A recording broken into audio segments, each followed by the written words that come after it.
Emmanuelle Seigné a décidé de tout coucher sur papier dans son livre, Une vie incendiée, édition de l'Observatoire. L'occasion pour elle de défendre son mari Roman Polanski, accusé de plusieurs agressions sexuelles et menacé d'extradition aux États-Unis pour être jugé pour l'affaire Samantha Gamet, qui date de 1977.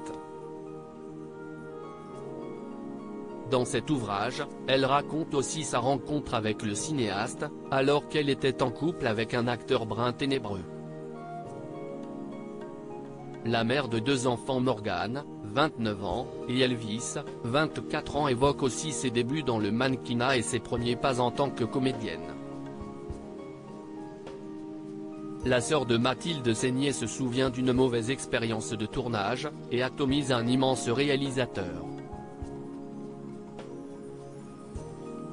C'est Dominique Besnéard, qui est à l'origine de sa rencontre avec Roman Polanski, qui est aussi celui qui lui a présenté Jean-Luc Godard. Je n'y tenais pas tellement, avoue Emmanuelle Seigné au sujet de cette rencontre avec le grand réalisateur.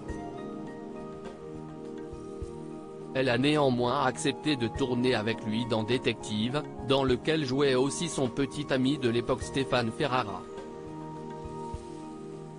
C'était mon premier film, se remémore-t-elle. J'ai détesté.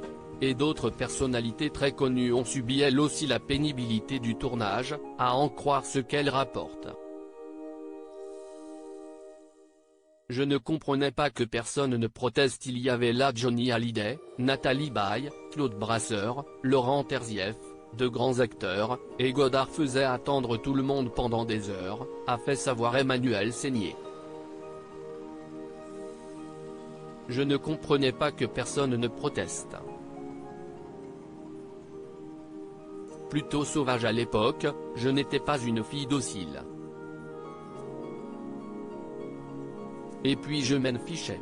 L'idée de faire carrière était à des années-lumière de mes ambitions du moment.